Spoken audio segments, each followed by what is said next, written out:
Salut à tous et bienvenue dans ce nouveau tutoriel que vous êtes encore nombreux à m'avoir demandé, puisqu'aujourd'hui je vais vous apprendre à créer des fichiers .json pour stocker et récupérer vos objets Java en utilisant la librairie de Google, la librairie JSON.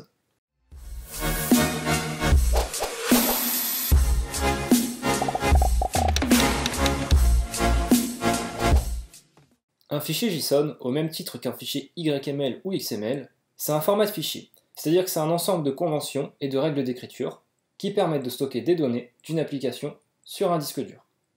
La particularité des fichiers JSON par rapport au YML par exemple, c'est que leur syntaxe est très implémentée sur le web. D'ailleurs, JSON est même l'acronyme de JavaScript Object Notation, ce qui veut dire qu'il est relativement pratique pour communiquer entre différents programmes de différentes machines. Grâce au JSON, vous pouvez créer des API web, ou même utiliser des API web très connues dans votre langage préféré. La communauté de Discord met très bien ça en avant par exemple en proposant différentes implémentations de son API, avec par exemple Discord.io pour le JavaScript, Discord PHP pour le PHP, ou encore Discord4J ou JDA pour Java. Peu importe ce que vous utiliserez comme langage, grâce à JSON, vous pourrez réaliser les mêmes actions d'un langage à un autre. Après, même si vous n'avez pas besoin d'utiliser JSON sur le web, il est quand même très facilement manipulable et faiblement typé. Sa syntaxe est très facile à lire pour l'œil humain. D'ailleurs, voilà un exemple de document qu'on va faire grâce à JSON. Un fichier JSON est constitué de clés, ici en rouge, et comme pour le YML, à chaque clé correspond une valeur. Et une clé peut aussi avoir d'autres clés en valeur. Par exemple ici, avec la clé lastCast, qui a la clé castCode, name, description, etc. en valeur, qui eux-mêmes ont leur propre valeur. Et ces clés qui sont en valeur d'une clé parente pourraient être à leur tour parentes d'autres clés. On pourrait même continuer comme ça à l'infini. En vert ici, il y a des valeurs entrecrochées sur plusieurs lignes. Eh bien, c'est tout simplement le moyen de JSON pour stocker des listes ou des tableaux. On ouvre des crochets, et on met la liste séparée par des virgules.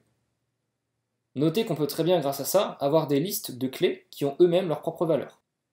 Maintenant que vous avez compris ce que c'est un fichier JSON, on va parler de JSON.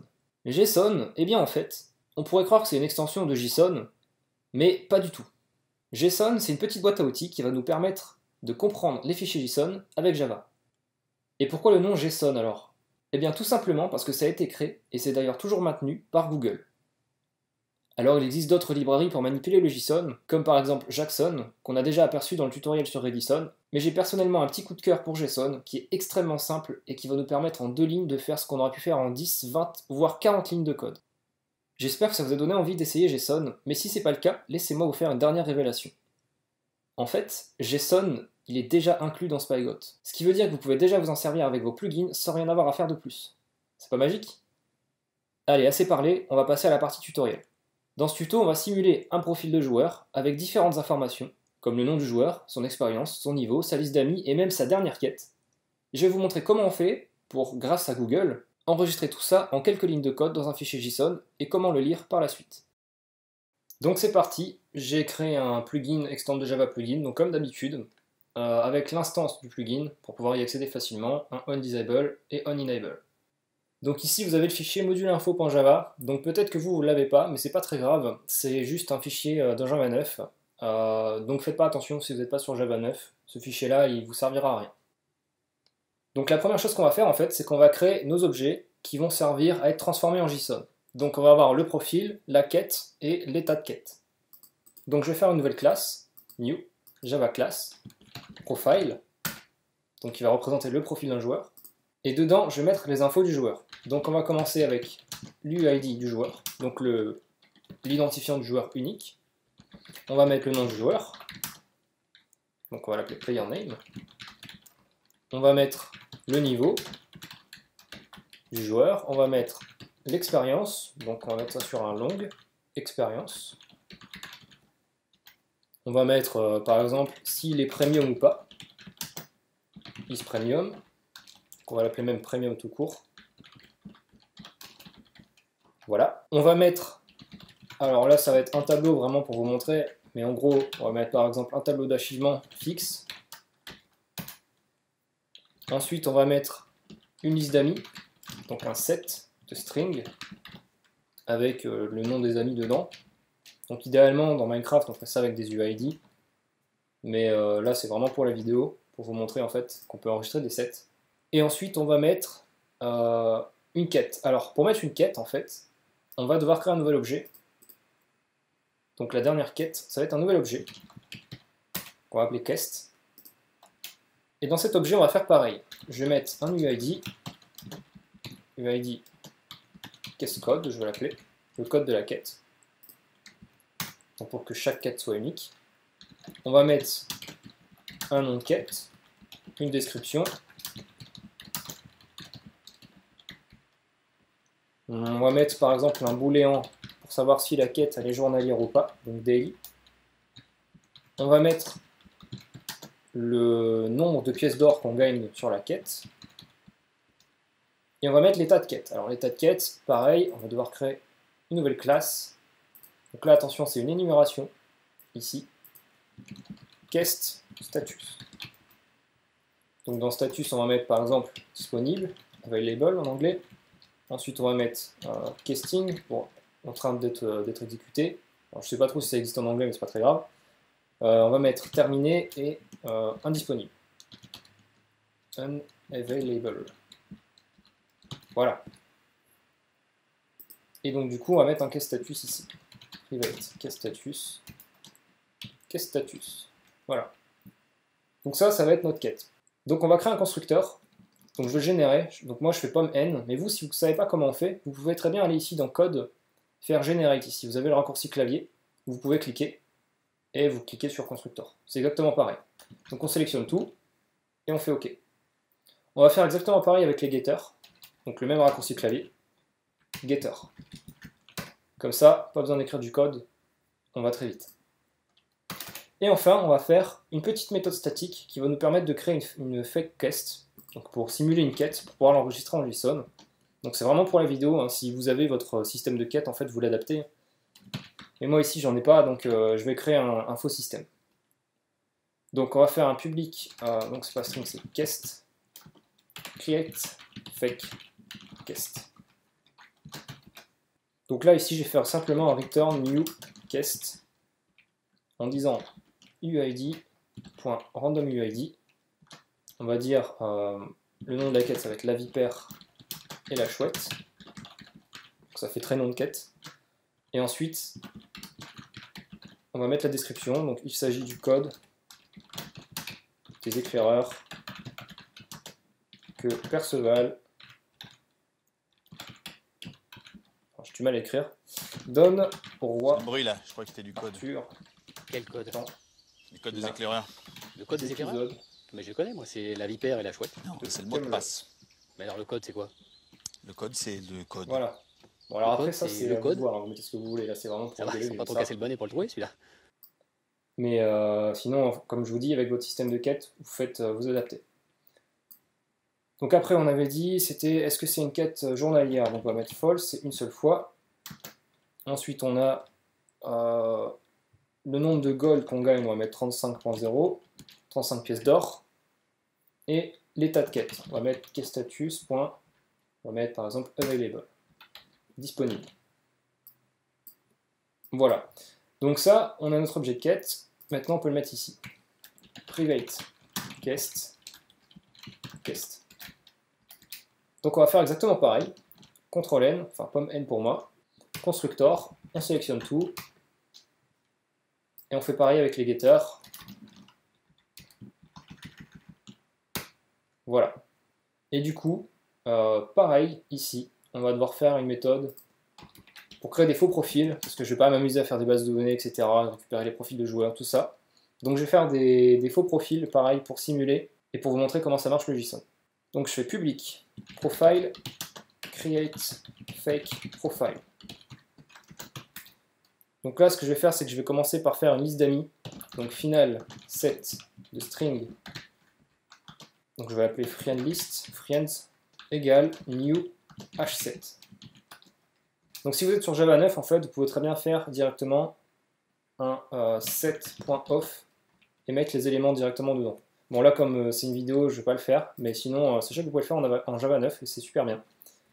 Voilà, donc là, ce que je vais faire à l'ancienne. Donc friends.add, on va marquer lights on night. Voilà, c'est un O comme ça.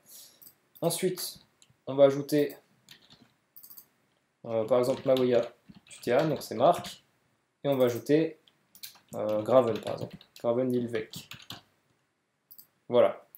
Là j'ai une liste d'amis, et ensuite j'ai plus qu'à retourner un nouveau profil, return new, profile. Donc on a besoin de uid.randomuid, ensuite ça doit être le nom du joueur, donc c'est, je vais vérifier, c'est ça, nom du joueur, level, donc le nom du joueur on va mettre Grimil, ensuite le level on va mettre 3 par exemple, l'expérience on va mettre 9, 6, 4, 3, ensuite on a besoin de quoi? Est-ce que je suis premium? Oui. Les archivements, donc ça va être un new int, donc un nouveau tableau. Donc on va dire par exemple que j'ai l'archivement 3, 6, 12 et 19, admettons. Ensuite c'est quoi? C'est la liste d'amis je crois. Voilà, la liste d'amis, donc c'est friends et l'état de quête. Et la nouvelle quête, pardon. Donc en gros la quête c'est quest. Alors je ne l'ai pas mis en statique. Donc ouais, ici, faites bien attention de mettre ça en statique. Sinon, on ne pourrait pas y accéder sans avoir fait une instance. Donc quest.createFakeQuest. Voilà. Donc pour récapituler, on crée une quête qui n'existe pas, en gros une fausse quête pour la simuler, et on va la mettre dans le profil avec le nom du joueur, etc., toutes les infos. Et tout ça, en fait, on va maintenant s'en servir pour le stocker dans du JSON, pour vous montrer comment ça marche. Donc un JSON, avant tout, ça reste un fichier. Et un fichier en Java, c'est représenté par l'objet file. Donc ce qu'on va faire, en fait, avant de commencer à utiliser JSON de Google, c'est qu'on va créer un système de gestionnaire de fichiers en Java, très simple, pour pouvoir en fait manipuler notre JSON plus facilement par la suite. Donc on va faire une classe qui s'appelle FileUtils, et dedans on va du coup créer des petites fonctions pour mieux manipuler nos fichiers. On va commencer par faire une fonction public static void createFile pour créer des fichiers facilement, donc file s'il n'existe pas. Donc on va mettre un throws io exception, parce que si le fichier n'existe pas, ben, ça va faire une exception, donc comme ça on la gère ici. Donc alors on importe file, et ici si le fichier n'existe pas, on va le créer. Donc c'est tout simplement une fonction qui va à la fois vérifier que le fichier existe, et s'il n'existe pas, ben on crée le nouveau fichier. Donc getParentFile.mkdirs, donc pour créer les dossiers en fait du fichier, et ensuite on fait un file.createNewFile. Donc là en fait, il me souligne en jaune parce que je vérifie pas si les résultats sont bons, etc., si on a réussi, si on a les droits, tout ça. Mais bon, comme c'est une vidéo, bon c'est pas très grave. Mais vous, si vous pouvez, si vous voulez le faire, en fait, vous pouvez donc faites un if file.createNewFile, machin. Donc si ça a bien réussi, en fait, vous faites certaines actions, et sinon vous faites d'autres actions. Donc voilà, ça va permettre de créer des fichiers s'ils n'existent pas. Ensuite, on va faire une fonction pour sauvegarder les fichiers. Donc save un fichier avec un texte. Donc comme ça, on va pouvoir mettre du texte dans un fichier et le sauvegarder. Donc pour écrire dans un fichier, on a besoin d'un file writer. Donc final file writer fw. Et on va faire un try catch. Donc un file writer, ça va avoir besoin d'une IO exception pour fonctionner. Donc ce file writer, on va d'abord commencer par l'initialiser. Donc file writer égale new file writer de file. Le fichier, on va devoir d'abord le créer aussi, s'il n'existe pas. Donc ici, on va utiliser notre petite fonction qu'on vient de faire, donc createFile de file. Donc s'il n'existe pas, le fichier va être créé, sinon c'est bon. Et ensuite, on va écrire notre texte dans le fichier, donc fw.write texte. On va flusher le tampon du fichier pour l'écrire en dur sur le disque dur. Et on ferme le file writer. Voilà, donc maintenant on peut écrire dans les fichiers, et on va faire une autre méthode pour charger, faire l'inverse en fait, en chargeant en fait le contenu d'un fichier, donc le texte. Donc pour lire un fichier, on va avoir besoin d'un bufferedReader, donc pareil, try catch io exception, exception de flux, hop. Donc je mets des print stack trace, je les gère pas. Je vous laisse faire ça, de toute façon, si vous avez votre plugin, vous gérez ça différemment. Mais là, c'est un tuto, donc je mets des print stack trace. On va d'abord aussi vérifier que le fichier existe. Donc si le fichier existe, alors on peut le lire, parce que s'il n'existe pas, on ne peut pas le lire. Donc s'il n'existe pas, on va retourner rien du tout, une chaîne vide, parce qu'on n'aura rien lu. Donc ensuite, si le fichier existe, on va pouvoir créer notre bufferedReader pour lire le contenu du fichier. Donc final bufferedReader reader égale new bufferedReader de new fileReader, c'est new fileReader de file, lecteur de fichier. Voilà. Et on va faire un string builder qui va être notre texte à lire, qu'on retournera à la fin. Hop, voilà. Et du coup, on va avoir besoin de un objet line. Donc, pour lire un fichier, c'est très simple. On fait une boucle tant que la ligne est égale à reader.readline. Donc, tant qu'on, en fait, ce qui va se passer, c'est que on va mettre la prochaine ligne du lecteur de fichier dans cette variable ligne. Et tant en fait que ça c'est différent de nul, ça veut dire qu'il reste des lignes à lire. Si c'est nul, en fait, ça va s'arrêter, on a fini de lire le fichier. Donc ce qu'on va faire, c'est que cette ligne qu'on aura mis, donc ligne 1, ligne 2, ligne 3, etc., jusqu'à temps que ça finisse, on va le mettre dans text.append line. Voilà. Et comme ça, lui, ici, il va avoir le texte final sous forme de string. Donc il ne restera plus qu'à fermer le reader et à retourner le texte. Donc text.toString. Voilà. Donc là maintenant on a notre petite méthode pour gérer les fichiers. Il ne restera plus qu'à gérer le JSON.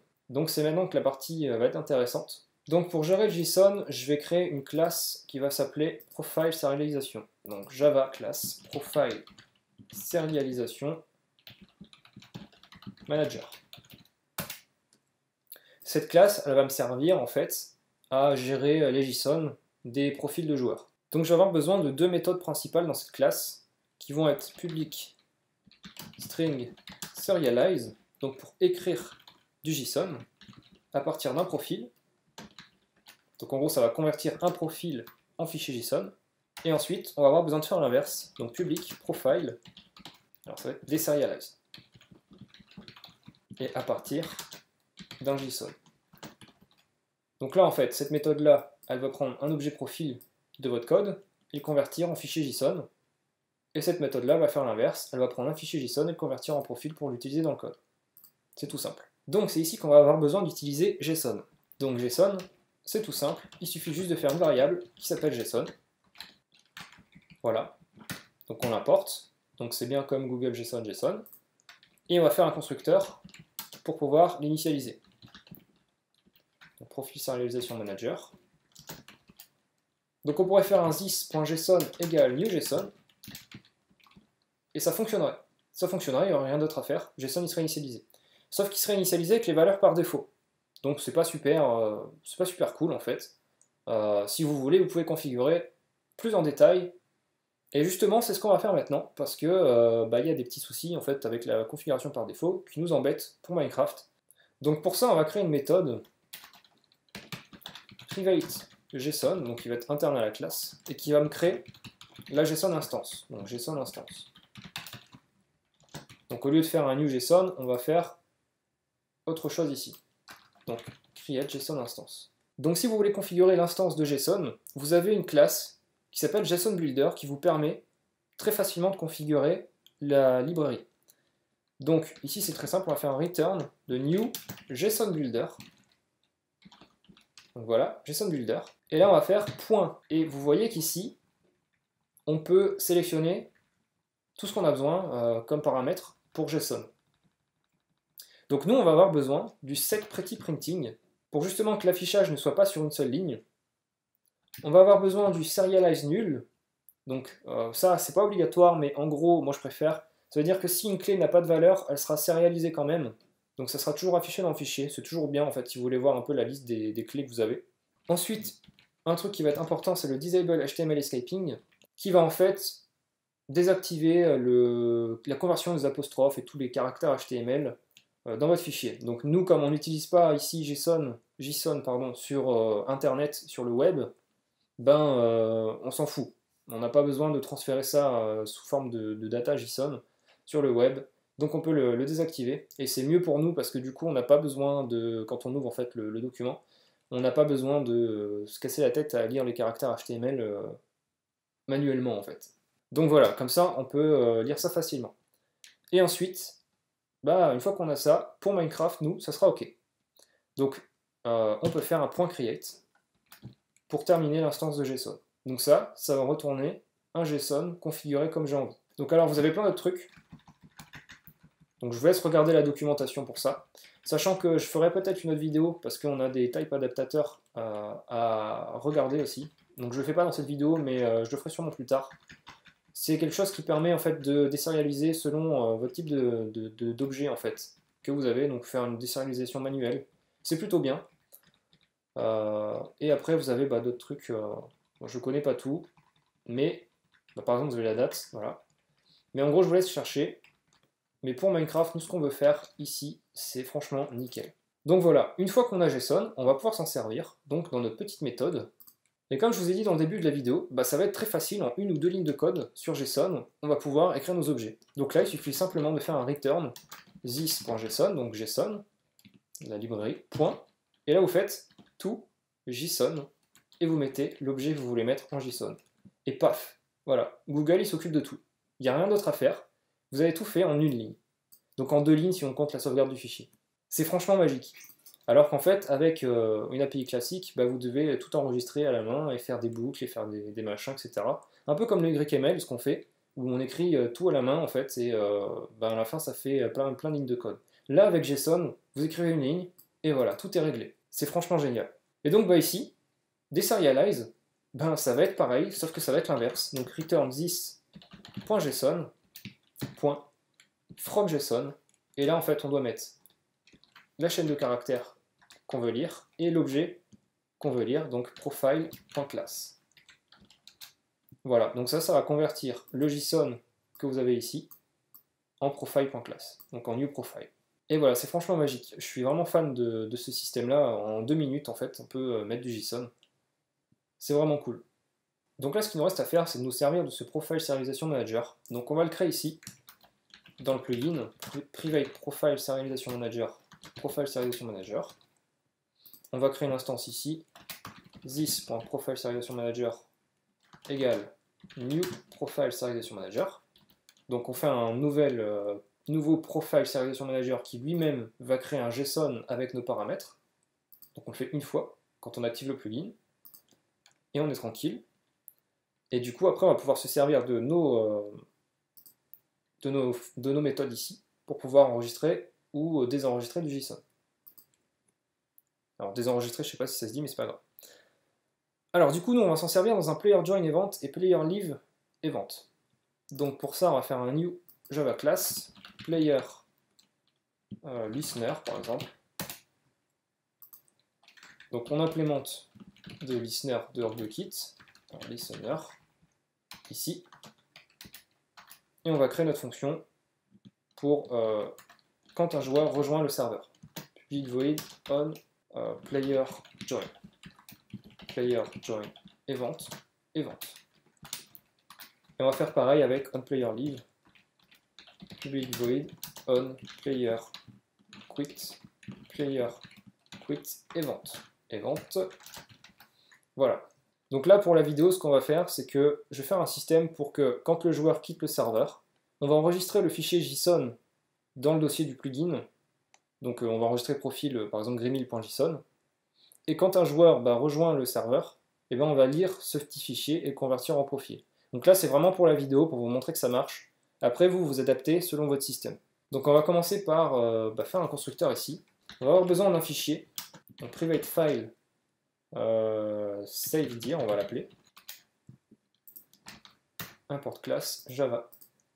Et on va faire un constructeur ici, public player listener. Hop.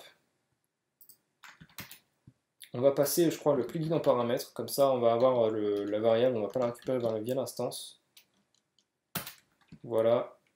Et on va faire un this.savedir égale, donc ça va être new file de plugin.getDataFolder, et on va mettre par exemple profile slash, on va le mettre dans le dossier profile, voilà. Donc on va faire une variable plugin ici pour la sauvegarder aussi en même temps. Comme ça, si on en a besoin, on la gardera. Hop, voilà. Donc là, on va mettre nos fichiers JSON dans profile. Donc bon, il n'y en aura qu'un parce que ben, c'est une vidéo, mais bon, je vais mettre ça dans un dossier profile, il y aura juste gremlin.json. Donc ce qu'on va faire en fait, c'est quand un joueur rejoint le serveur, final player égale event.getPlayer, on va le récupérer. Donc on importe player. Et on va créer le fichier JSON, file égale new file de du coup savedir, et ça va être player.getName, getName ici, plus .json. Donc moi je m'appelle gremlin, donc ça fera gremlin.json. Donc on va faire en sorte que si, quand on rejoint le serveur, le fichier existe, gremlin.json, alors on va le lire. Donc final profile serialization manager égale plugin.get. Alors j'ai pas fait de getter apparemment, donc ici vous n'oubliez pas, parce que c'est une variable privée donc on peut pas y accéder, donc vous faites un getter, hop, pour pouvoir y accéder dans votre code. Plugin.getProfile, voilà. Ensuite on va devoir lire le JSON, donc lire le texte qu'il y a dans le fichier. Donc pour ça on va utiliser notre file utile. Donc final string JSON égale file utile point load content de quel fichier? De file, donc de gremlin.json. Donc ça va s'occuper de charger tout notre fichier et de décrire le texte dans une string. Donc grâce à notre petit file utile qu'on a fait tout à l'heure, donc avec le buffer reader. Et ensuite, on va devoir le convertir, ce JSON, en profil, en utilisant notre profile serialization manager. Donc final profile égale profile serialization manager point deserialize de notre JSON. Donc voilà, c'est ici que je disais 2 lignes de code et ça suffit en fait à transformer un JSON, à lire un JSON en fait et de le mettre en variable Java profile. Donc ce qu'on va faire pour vérifier que ça marche, c'est qu'on va envoyer dans le chat, quand je me connecte, des messages en fait pour vérifier que notre profil est bien chargé. Donc player.sendMessage, on va mettre chatcaller.aqua plus par exemple profile.getName, getPlayerName, voilà. Ensuite, on va mettre profile.getExperience par exemple. Donc là, il faudrait caster en string.value, mais j'ai la flemme. Ensuite, on va mettre profile. Admettons getQuest.getQuestName par exemple, getName. Donc on va afficher la quête et on va afficher un dernier truc, par exemple la liste d'amis. Profile.getFriends.toString. Voilà. Donc c'est vraiment pour tester que ça marche, mais après vous faites ce que vous voulez. Par exemple, si vous voulez ajouter de l'argent sur le profil du joueur, ou changer la quête, ou quoi que ce soit, ou... selon votre serveur, en fait, vous le changez ici, et vous l'enregistrez. Ben, vous avez juste à faire un profile serialization manager, .serialize, ici, de profile. Ben, d'ailleurs, on va le faire en dessous, en fait. Donc juste avant de le faire, on va ici vérifier si le fichier existe, sinon on va envoyer un message, player.sendMessage, chatcaller.read, vraiment pour nous dire que ça n'existe pas. Le fichier profil de plus player.getName plus n'existe pas encore. Bon, ça c'est vraiment pour la vidéo, je fais ça, mais en théorie vous faites pas ça, hein, vous envoyez pas ces genres de messages là aux joueurs, vous gardez ça pour vous. Donc ici on va faire l'inverse, on va avoir besoin du fichier, donc toujours, donc bah, ça va être exactement le même code. Et on va avoir besoin, pareil, du profile serialization manager. Et on va créer un profil, parce que là, du coup, notre profil n'est pas encore créé. Final profile égale profile. Point. Alors, pareil, je ne l'ai pas mis en statique, donc comme tout à l'heure, ici, il faut le mettre en statique. Sinon, vous ne pouvez pas vous en servir. Donc, c'est pareil, hein, c'est parce que c'est la vidéo, mais sinon, vous avez vos profiles depuis votre base de données ou je ne sais où, c'est à vous de gérer ça. C'est à vous de créer vos objets profile comme vous voulez. Moi, je fais un faux profil vraiment pour la vidéo. Donc ce profile, on va devoir le transformer en JSON. Final string JSON égale profile serialization manager.serialize de profile. Et voilà, là ça me transforme en JSON grâce à JSON. Il ne restera plus qu'à le sauvegarder. File utils, .save, donc ça va être file, et le texte à sauvegarder c'est le JSON. Voilà. Donc là, la dernière chose qu'il nous reste à faire, c'est d'enregistrer l'événement ici.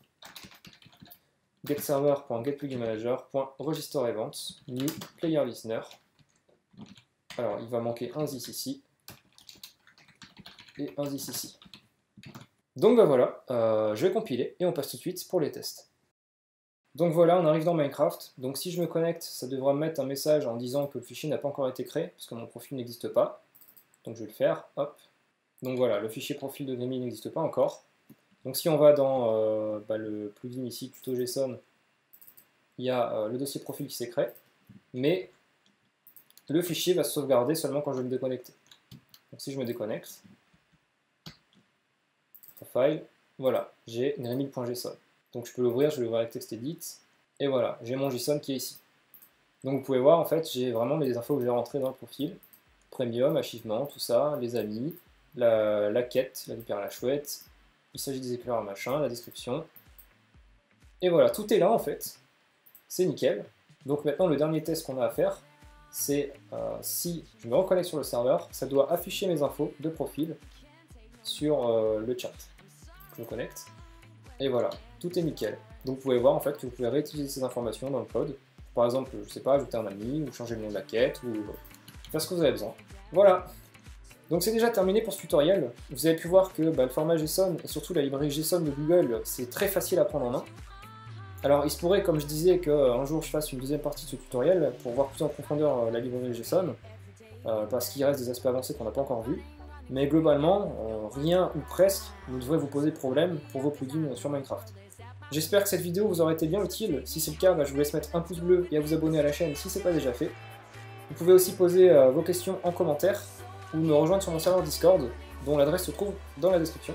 Et quant à moi, je vous souhaite à toutes et à tous une bonne semaine, et je vous dis à la semaine prochaine pour une autre vidéo. Ciao!